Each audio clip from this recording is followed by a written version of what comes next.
explicar-te que també aixecàvem els llibres quan rebíem cops de porra i estudiàvem lluny de casa. Com puc explicar-te que sabem què és la tortura, que tortura ho pot ser tot i que encara ho recordo ara.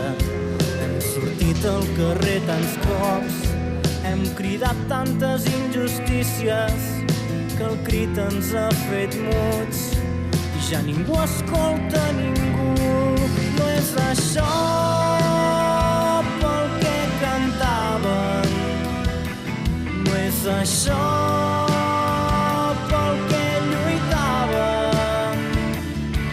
Un país mai no serà lliure si no ho és la seva gent, que no hi ha millor anestèsia que les raons del guanyador. Ens fan falta tantes mans com anys té la història. Cal parar el rellotge, no repetir els mateixos errors. No és això pel que cantàvem, no és això pel que lluitàvem. Un país mai no serà lliure si no ho és la seva gent.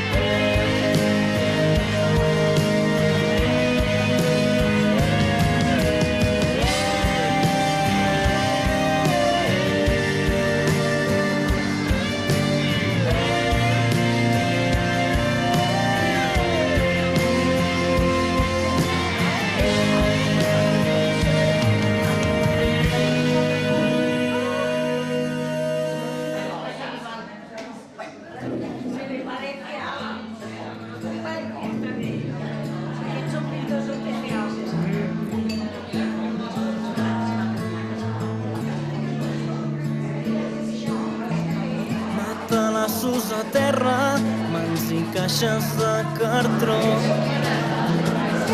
M'apropes l'esquena.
Ens trobem al Club Bagà, on avui hem organitzat la 8a trobada de dones. Aquestes trobades cada any es fan en un poble diferent de la comarca i aquest any l'hem organitzat aquí a Bagà, conjuntament l'Ajuntament de Bagà amb el Consell Comarcal i amb la col·laboració de l'Institut Català de la Dona i la Diputació de Barcelona.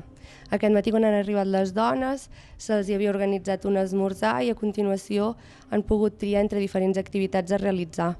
Hi havia activitats de creixement personal, visites guiades per tot el casc antic de Bagà i pel Palau dels Pinós, i després també se'ls ha organitzat, que ara mateix ho estan fent, que és un taller de dansa Bollywood i un taller organitzat pel Francesc Cisa, que és de pintura a l'ou, on es podran endur un record de la trobada fent una estampa d'algun espai emblemàtic d'aquí de la vila. Creiem que aquesta trobada és molt positiva, ens trobem dones de tota la comarca i és un dia en què elles poden gaudir fent activitats dedicades a elles i perquè per molts anys en podem continuar organitzant i la valoració és molt positiva. Han vingut una 60 de dones de tota la comarca i la trobada finalitzarà amb un dinar de germanor.